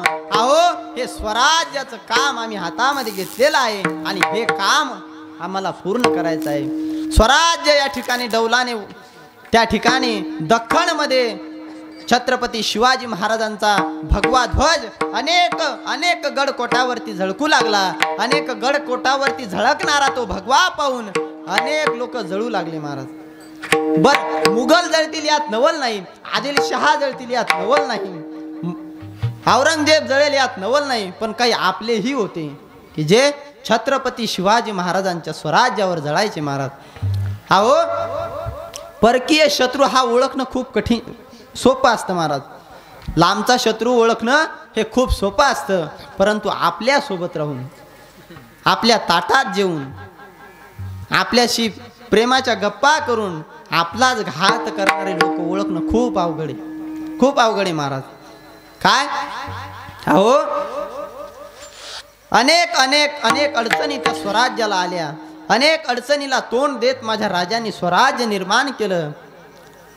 आणि असं असताना अनेक वेळेस माझ्या राजाला तह सुद्धा करावी लागली. का? कारण जर तह केले नाही तर अनेक लोकांचा प्राण जायचा, अनेक लोक त्या ठिकाणी मरायचे महाराज. अनेक आया बाबा माता मावल्याचा त्या ठिकाणी हाल व्हायचे. आणि म्हणून माझ्या राजाची राजनीती एवढी चांगली होती, एवढी चांगली होती की माझ्या राजाने अनेक वेळेस तह करून शांततेचा सुद्धा प्रस्ताव दिला. नाही असं नाही म्हणले राजे की आज आपल्याला तलवार घेऊन युद्धाला जायचं, आज खान कापायचा, उद्या कोणी कापायचा, उद्या आदिलशाह कापायचा, परवा औरंगजेब कापायचा, असं नाही महाराज. ज्या ठिकाणी शांततेचा प्रस्ताव द्यायचा त्या ठिकाणी माझ्या राजांनी शांततेचा प्रस्ताव सुद्धा दिला. ज्याला राजनीती शिकायची असेल त्यांनी राजाचा इतिहास वाचला पाहिजे. अहो, राजाच्या इतिहासामध्ये जेवढी राजनीती आहे तेवढी मला तरी असं वाटतंय की कोण्याच राजकारणाच्या जीवनात अजून आली नाही. आणि असाच एक पुरंदराचा तह झाला. पुरंदराचा तह झाल्याच्या नंतर 23 गडकोट आणि 4 लाख होनाचा प्रदेश त्या ठिकाणी मुघलाला द्यायची वेळ आली. आणि त्याच तहामध्ये सामील असणारा एक किल्ला म्हणजे कोंढाणा. अरे, सुंदर लावण्यवतीच्या गालावरती शोभून दिसावा तसा तीळ, त्याप्रमाणे स्वराज्यासाठी शोभून दिसणारा तो किल्ला म्हणजे कोंढाणा. आणि तो कोंढाणा किल्ला तहामध्ये मुघलाला देण्यात आला. आणि मुघलाला दिलेला तो किल्ला, त्याच किल्ल्यावर राष्ट्रमाता राजमाता जिजाऊ आईसाहेब होत्या. आणि तहामध्ये किल्ला दिल्याच्यामुळे त्यांना पाय उतार त्या किल्ल्यावरून व्हावं लागलं. जिजाऊ आईसाहेबाच्या मनात एक खंत होती. काय खंत होती? अरे, जो स्वराज्याच्या सुंदरतेला वाढवणारा किल्ला होता तो किल्ला आज मुघलांच्या ताब्यात आहे. स्वराज्यावर नियंत्रण ठेवणारा किल्ला म्हणजे कोंढाणा. आणि तो कोंढाणा किल्ला आज मुघलांच्या ताब्यात आहे. आऊसाहेबांना चिंता सतावत होती. आऊसाहेबांचा चेहरा उतरत होता. आणि असा चेहरा आऊसाहेबाचा उतरत असताना एक दिवस छत्रपती शिवाजी महाराज आऊसाहेबांकडे गेले आणि आऊसाहेबाला विचारू लागले, आईसाहेब, का चिंतित आहात? काय दुःख आहे तुम्हाला? कशाचा त्रास आहे का? त्यावेळेस आऊसाहेबांनी दिलेलं उत्तर आहे, राज, आम्हाला कशाचा त्रास नाही, आम्ही बिमारही नाही, परंतु आम्हाला एक चिंता सतावत आहे. ती चिंता म्हणजे कोंढाणासारखा एवढा सुंदर किल्ला आज जर मुघलांच्या ताब्यात आहे तर तुमचं स्वराज्य जिंकायला मुघलांना जास्त दिवस लागणार नाहीत. मग काय करायचं? तर तो कोंढाणा किल्ला काबीज करायचा. कोंढाणा काबीज करायचा. पण कोंढाणा सहसा काबीज होईल एवढा साधा किल्ला नव्हता महाराज. चौकून वन होतं, घनदाट, त्या ठिकाणी जंगल, अरे हिंस्र पशु पक्षी होते, यवनाची त्या ठिकाणी वस्ती होती, सर्वकडून यवनाचे प्रहारे होते. मग किल्ला जिंकायचा तर एवढं सोपं नाही, पण किल्ला तर जिंकायचा आहे. राजांनी दरबार बसवला आणि दरबारामध्ये चर्चा सुरू झाली की कोण जाईल, किल्ला फत्ते कोण करेल, अशी चर्चा चालत असताना त्या ठिकाणी एक पिळदार मिशाचा फेटा बांधलेला एक मावळा, हातामध्ये ताट घेतलेलं, ताटामध्ये लग्न पत्रिकेचं त्या ठिकाणी लग्न पत्रिका ठेवलेली आणि राज दरबारामध्ये चालत येत आहे. चालत येत असताना राजानं बघितलं तो मावळा दुसरा तिसरा कोणी नसून तानाजी मालुसरे होता. हातामध्ये आपल्या मुलाची लग्न पत्रिका होती. राजांना निमंत्रण द्यायसाठी आलेला होता आणि राजाने सर्व दरबार शांत केला. आता कोणीही कोणाला बोलत नव्हतं. तान्हाजी मालुसरेंनी ओळखलं काहीतरी मोहिमेचा त्या ठिकाणी योजना चालू आहे आणि आपल्याला सांगायचं नाही म्हणून राजे गप्प आहेत. का गप्प आहेत? अहो, लंगोटी यार म्हणून त्या ठिकाणी राजे आणि तानाजी मालुसरे लहानपणापासूनचे मित्र. राजेच्या डोक्यामध्ये काय चालू आहे तानाजी लगेच ओळखायचे. महाराज असं असताना लग्नपत्रिका दुसऱ्याच्या हातामध्ये दिली, मुजरा केला आणि मुजरा करून राजे तानाजी मालुसरेने विचारलं, राजा कसली मोहीम चालू आहे? आम्हाला पत्ता नाही, आम्हाला सांगणं जरुरी समजलं नाही का तुम्ही? काय या मनगटातली ताकद कमी झाली असं वाटतंय तुम्हाला? अहो आज ह्या तानाजी हजारोंना मारून मरणारा माणूस आहे, मग का तुम्ही आम्हाला सांगत नाही? त्यावेळेस शिवाजी महाराज बोलायला लागले, तान्या अरे तुला कोणत्याही मोहिमेवर पाठवू आम्ही, अनेक मोहिमा आपल्याला पुढे करायच्या आहेत, हे स्वराज्य अफाट वाढवायचंय, परंतु या मोहिमेवर नाही. ही मोहीम तुझी नाही ताना. का तुझी नाही? अरे तुझ्या घरी लग्न आहे, तुझ्या मुलाची हळद काल पार पडलेली आहे, उद्या परवा तुझ्या मुलाचं लग्न आहे आणि तुला आम्ही ही मोहीम का द्यावी? जा घरी सुंदर त्या ठिकाणी आपल्या मुलाच्या लग्नाची तयारी कर, रायबाचं लग्न लाव. अरे नंतर भरपूर मोहिमा आहेत आणि आपल्याला तेच करायचंय, कारण आपलं काम काय? हेच या महा करणे काम, हेच काम करायचंय. परंतु तानाजी कडाला संतापला, खवळला, राज ओ राज, अहो आधी लगीन कोंडाण्याचं मग रायबाचं, अहो रायबाचं लग्न नंतर लावू, आधी कोंडाण्याचं लग्न लावू. राजे ऐकायला तयार नाहीत. तानाजीच्या मनामध्ये राग वाढत आहे आणि तानाजीनी छत्रपती शिवाजी महाराजांच्या पायावरती लोटांगण घातलं. म्हणलं राज एवढ्या दिवस तुमची सेवा केली, परंतु आजपर्यंत काही मागितले नाही. जर द्यायचा असेल तर माझ्या पदरात एक गोष्ट द्यावी राजी. तुमच्या चरणावरती दंडवत करून एकच विनंती आहे, एकच मागणी आहे, मला फक्त एवढी मोहीम द्या. अहो राजा आता मोगल पद्धतीने ही मोहीम नाही साजरी करत, हा असा जातो आणि असा त्या ठिकाणी किल्ला घेऊन येतो आणि मग करू की लग्न रायबाचं, तुम्ही सोबत राहू, सर्व सोबत मिळून आमच्या रायबाचं लग्न लावू. असं म्हणल्याच्या नंतर शिवाजी महाराजांना आता काही बोलाव असं वाटत नव्हतं. त्या ठिकाणी ती मोहीम तानाजी मालुसरेला देण्यात आली. तानाजी मालुसरे देण्यात आल्याच्या नंतर अवघे 300 मावळे तानाजी मालुसरेने घेतले, गडाच्या पायथ्याशी गेले. कुठून चढायचं योजना आखणं चालू होती आणि अशा प्रसंगामध्ये एक मावळा पळत पळत आला आणि तानाजी मालुसरेला सांगू लागला, अहो सुभेदार तो घोराड्याचा डोंगर खसलेला आहे, तो पडलेला आहे, त्या ठिकाणून आपण या गडावरती चढू शकतो. आणि असं म्हटल्याच्या नंतर सुभेदार त्या ठिकाणी गेले, पाहणी केली, चढाईचा दिवस आखल्या गेला आणि असं असताना सर्व 300 मावळे त्या पायथ्याशी पोहोचले. पायथ्याशी पोहोचल्याच्या नंतर 2 मावळे सडपातळ बांधायचे तानाजी मालुसरेने वरती पाठवले. कमरेला दोर बांधलेला आहे, पतला दोर बांधलेला आहे. मावळे सर करत वर चढत आहेत. वर चढल्याच्या नंतर त्या गडाच्या भिंतीला त्या ठिकाणी दोर बांधण्यात आले. खालून त्या बारक्या दोरीला मोठा दोर बांधून वरती देण्यात आला. दोर बांधण्यात आले. मावळे वरवर चढत आहेत. एक एक मावळा करून मावळे सर वरती चढत आहेत.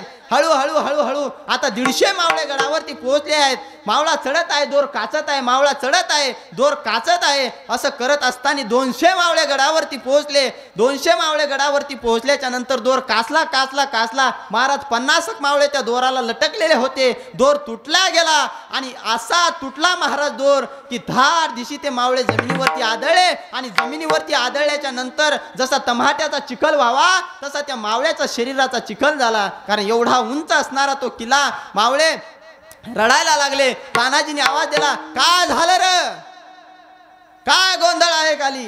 असं म्हटल्याच्या नंतर रडण्याचा हुंदका आवरत मावळ्यांनी आवाज दिला, काय नाही सुभेदार, दोर तुटला. काय झालं मग? दुसऱ्या दोरांनी राहिलेले मावळे गडावरती गेले.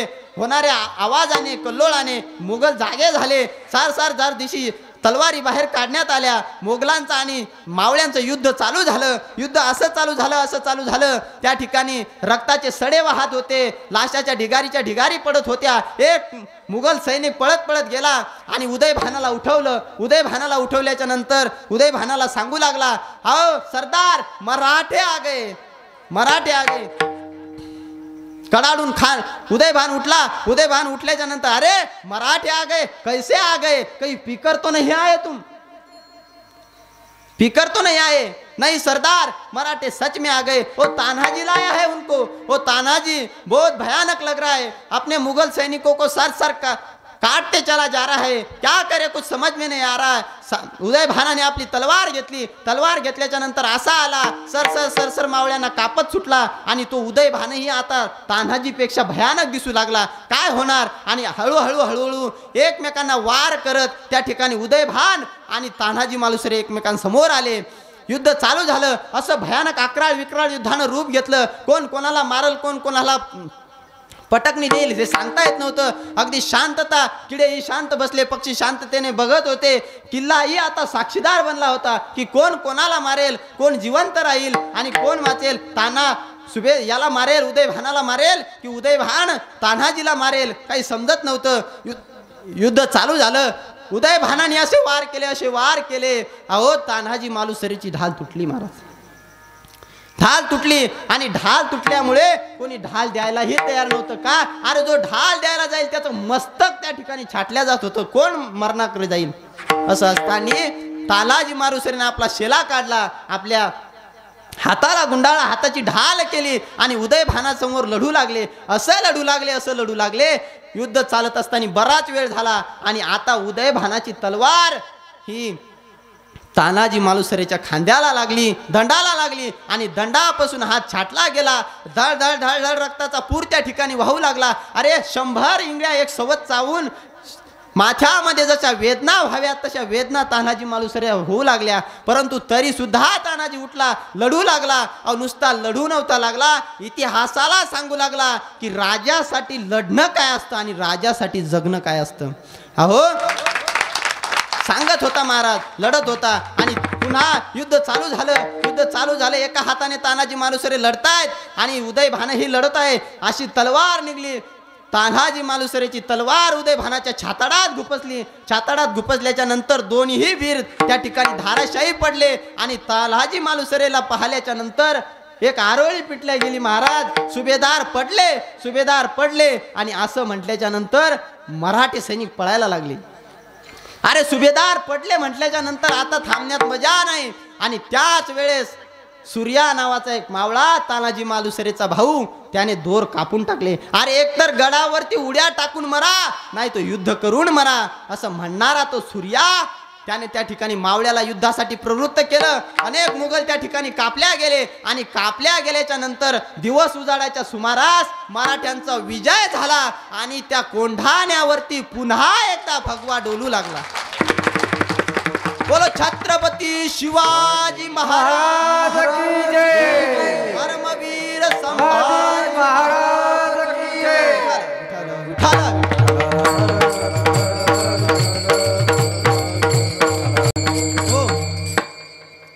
बघा 11चा टाइम झालेला आहे. एक मी तुम्हाला अजून एक दृष्टांत राजाचं चरित्र सांगणार आहे. त्या अगदी एकदा वारकरी संप्रदायाच्या नियमाप्रमाणे एकदा भजन करू. विठो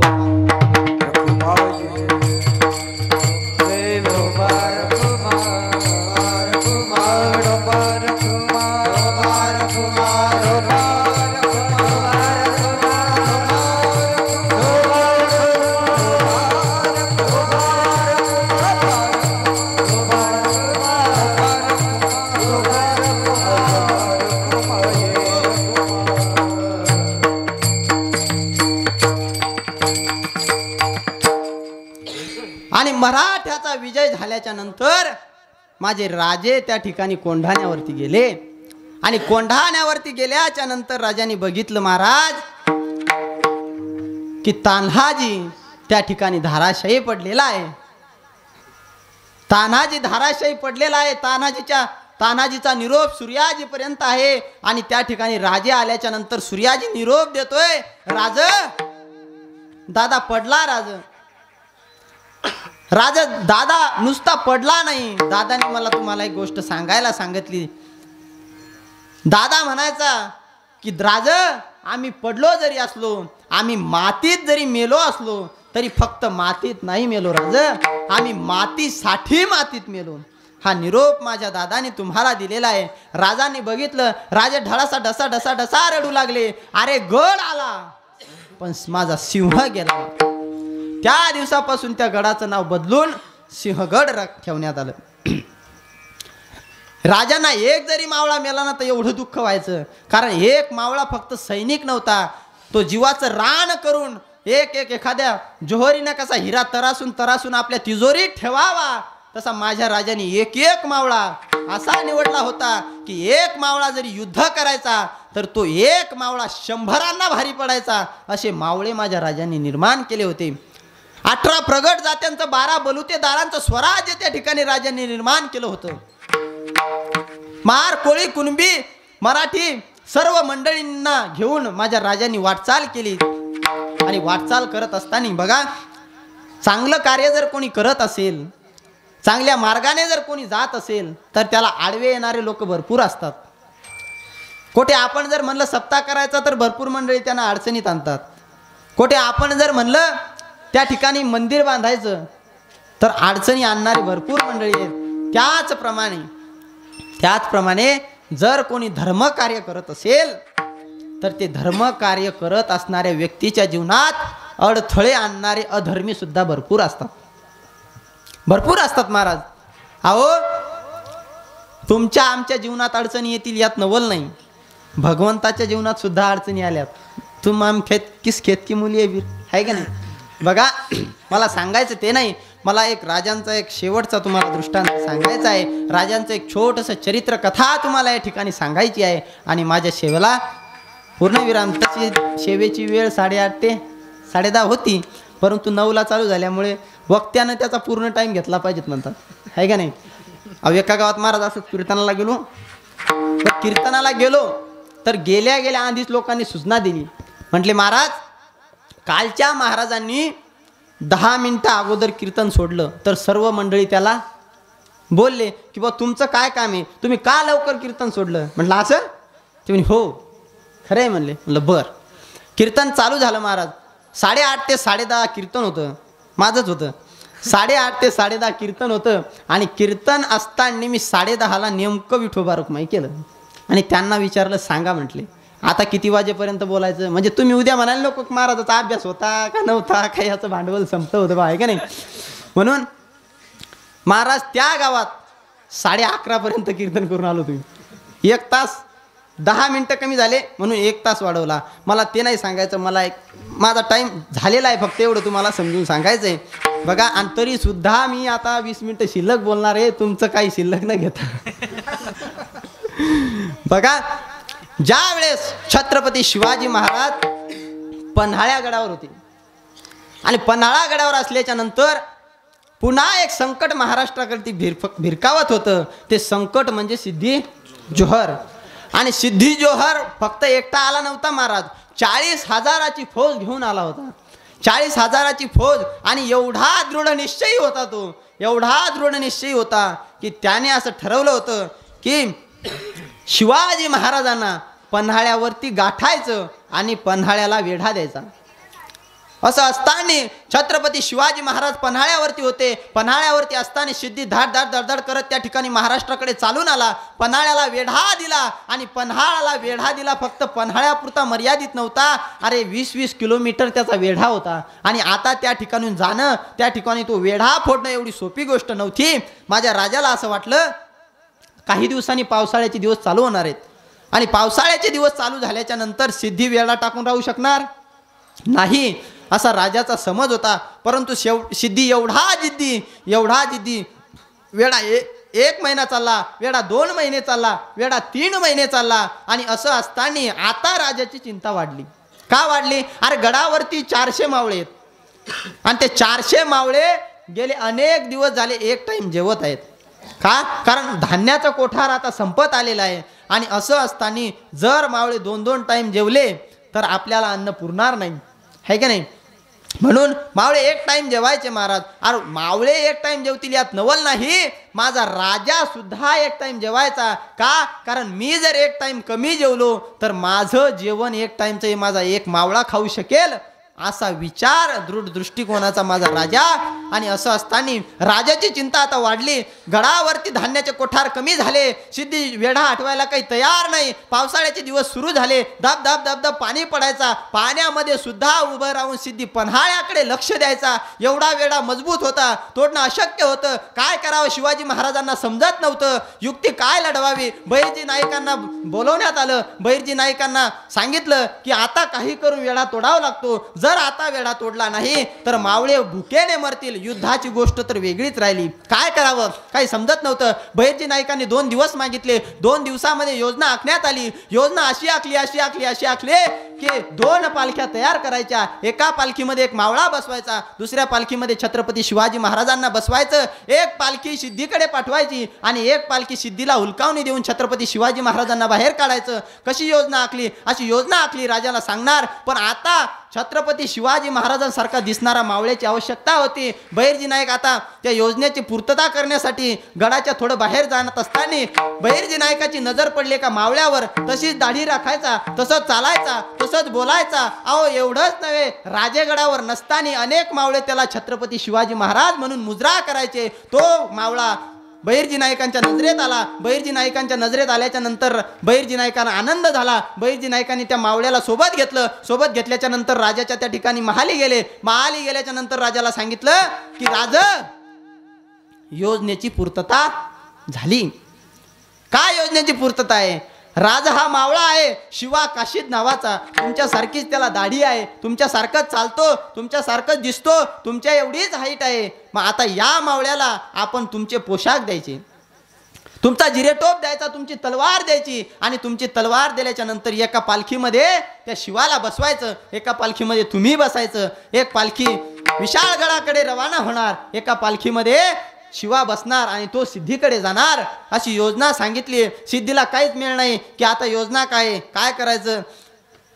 आणि असं असताना सिद्धी आपला शिवा काशीद त्या ठिकाणी राजांसमोर आणला. राजांनी आपले वस्त्र त्याला दिले, आपली तलवार त्याला दिली, आपला जिरेटोप त्याला दिला, आपल्या पायातलं पायतान त्याला दिलं आणि सांगितलं शिवा हे कपडे अंगावरती चढव.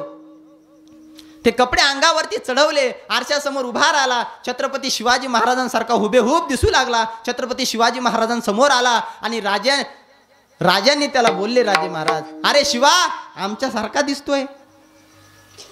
जणू असं वाटतंय आम्ही आरशासमोर बघतोय, आमचं प्रतिबिंब की काय, तू आम्हाला तसा दिसतोय. हा ना राजा, मी तुमच्यासारखा दिसतोय ना, तुमच्यासारखाच चालतोय ना, तुमच्यासारखाच बोलतोय ना. आता त्या सिद्धीला सुद्धा मिळ नाही लागणार बरं का. मी शिवा काशीद आहे का शिवाजी महाराज आहे. असं म्हटल्याच्या नंतर राजाचे डोळे पाणावले. महाराज का? अरे तुला कोणी सांगितलं? आम्ही तर तुला सांगितलं नाही. त्यावेळेस शिवा काशीद म्हणाला, राज, गेले 4 महिने झाले मी तुमच्या संगतीत राहतो. तुम्ही श्वास कसा घेता आणि श्वास कसा सोडता हे सुद्धा मी जाणतो. अरे तुम्ही जर तुमचे कपडे मला दिले तर मला हे कळणार नाही का की मला सिद्धीकडे जायचंय. अरे शिवा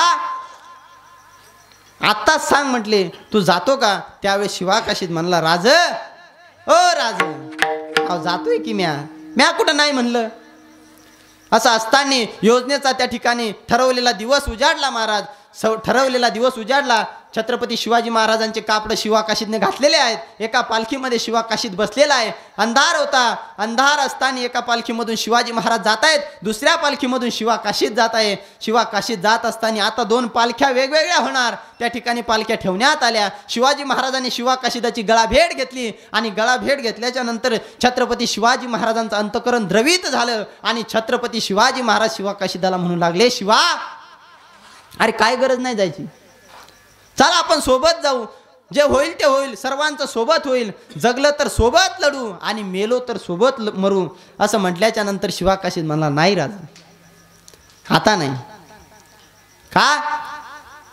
अहो ज्या दिवसाची मी जन्मल्यापासून वाट बघत होतो, ज्या दिवसाची मी तुमच्या संगतीत आल्यापासून वाट बघत होतो, नेमका तो दिवस आज तर उजाडला आणि तुम्ही माझ्यापासून तो सुख, ते सुख सुद्धा हिरावून घेताय. नाही राजा, अहो लोक कसे जगले ते सांगतात, परंतु इतिहास सांगेल हा शिवा काशीद कसा मेला. अरे इतिहास हे नाही सांगणार की शिवा काशीद मेला. इतिहास हे सांगेल की अरे एक शिवा काशीद नावाचा मावळा होता आणि तो छत्रपती शिवाजी महाराजांचं मरण मेला. हा इतिहास सांगेल. हे सुख माझ्याकडून नका हिरावून घेऊ असं म्हटल्याच्या नंतर एका पालखीमध्ये शिवा काशीत बसला, दुसऱ्या पालखीमध्ये छत्रपती शिवाजी महाराज बसले. 2 पालख्या वेगवेगळ्या रवाना झाल्या. एक पालखी सिद्धी जोहरच्या त्या ठिकाणी शामियान्यात गेली आणि एक पालखी या सर्वांना हुलकावणी देऊन विशाळगडाकडे रवाना झाली. रवाना झाल्याच्या नंतर सिद्धी जोहरच्या शामियान्यात एक व्यक्ती होता महाराज. त्याने छत्रपती शिवाजी महाराजांना बघितलेलं होतं आणि तो व्यक्ती म्हणजे अफजल खानाचा मुलगा. त्याने बघितल्याच्या नंतर शिवा काशिदाची चूक ही झाली महाराज की छत्रपती शिवाजी महाराज शामियान्यात असो वा कोठेही असो जात असताना उजवा पाय टाकायचे आणि शिवा काशिदानी डावा पाय टाकला. डावा पाय टाकल्याबरोबर अफजल खानाच्या मुलाने ओळखलं, ये शिवाजी नहीं हो सकता, अरे ये शिवाजी हो ही नहीं सकता. क्यों? क्योंकि छत्रपति शिवाजी कहीं भी जाते थे तो बाया पैर रखते थे, दाया नहीं. असं म्हटल्याच्या नंतर छत्रपती शिवाजी महाराजांचं प्रतिबिंब साकारलेला तो शिवा काशीद आसनावरती बसला. सिद्धी जोहरच्या आणि शिवा काशिदाच्या गप्पा चालू झाल्या आणि गप्पा चालू होत असताना तो अफजल खानाचा मुलगा सिद्धी जोहरच्या कानाकडे आला आणि कानात सांगू लागला, ये शिवा नहीं है, क्या बकते हो तुम, ये शिवा नहीं है, अरे वही है राजा साहब इधर बैठे हैं और तुम बोल रहे हो शिवा नहीं है. हाँ हुजूर ये शिवा नहीं है.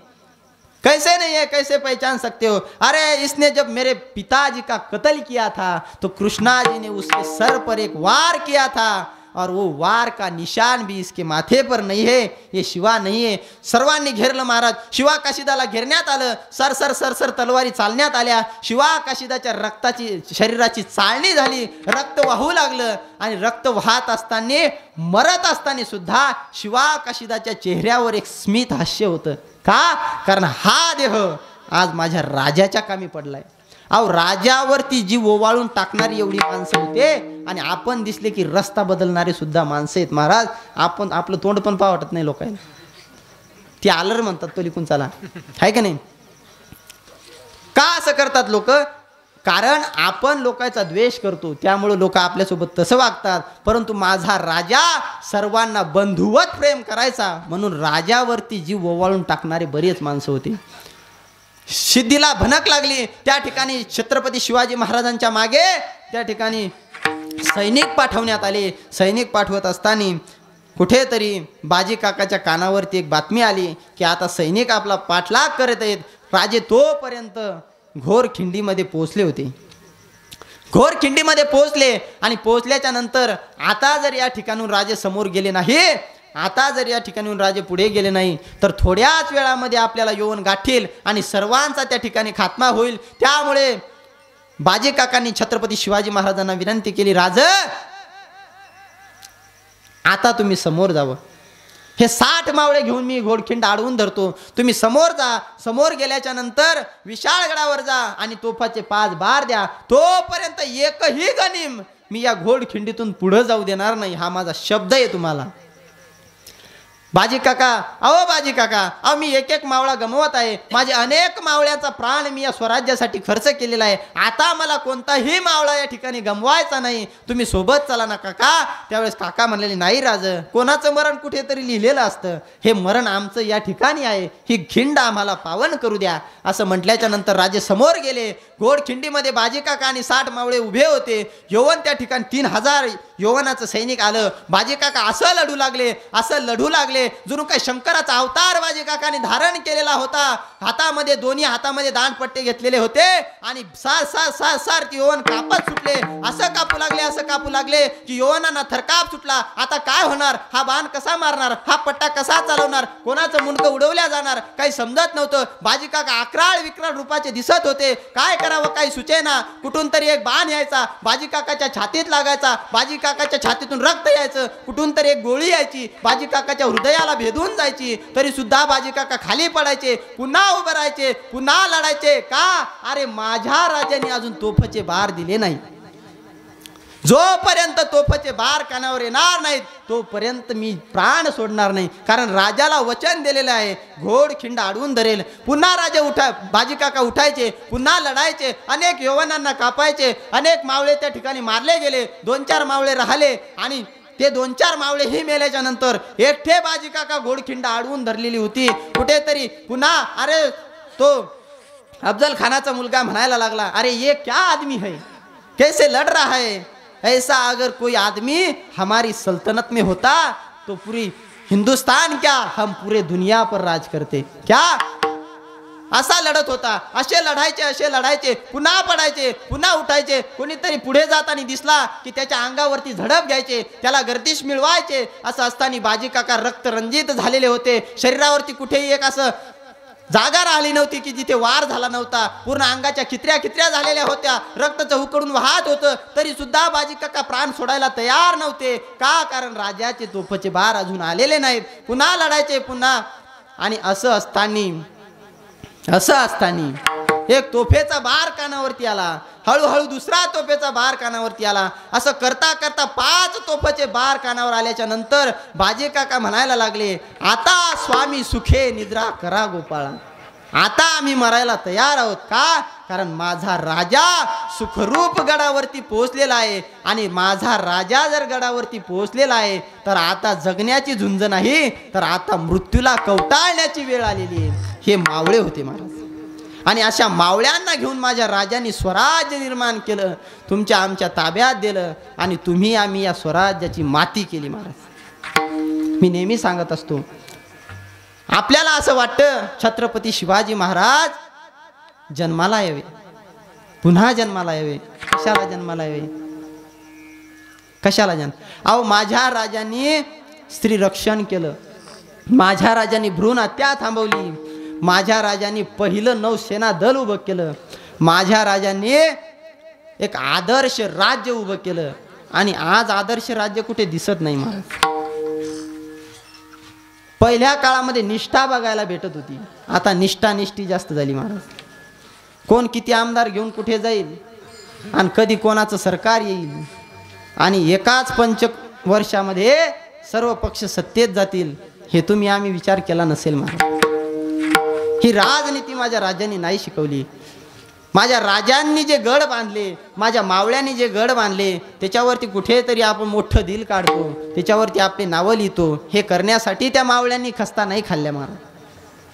आपण गडावरती जातो, कुठेतरी घाण टाकतो, आपल्याला असं वाटतं राजे पुन्हा जन्माला आहे, पण मला असं वाटतं नको राजे, तुम्ही जर या ठिकाणी जन्माला आले तर तुम्हाला असं वाटेल की या लोकांसाठी मी स्वराज्य निर्माण केलं, या लोकांसाठी। अरे ज्या लोकांसाठी माझ्या एक एक मावळ्याने आपल्या शरीराचा रक्ताचा एक थेंब असेपर्यंत युद्ध केलं, ते मावळे आज स्त्रीवर अन्याय करतायत, ते मावळे डीजे लावून माझ्या समोर नाचतायत, अशासाठी मी जन्माला यावं का, नाही महाराज। माझ्या राजाने जो आदर्श दाखवला, त्या आदर्शाचं पालन करणं तुमचं आमचं कर्तव्य आहे। माझ्या राजांनी जो धर्म जोपासला, तो धर्म जोपासत असताना राजाची आठवण करून आपण त्या धर्माकडे वाटचाल करणे आपलं कर्तव्य आहे। तू म्हणसाल महाराज लय भनक लावूच नको तू आता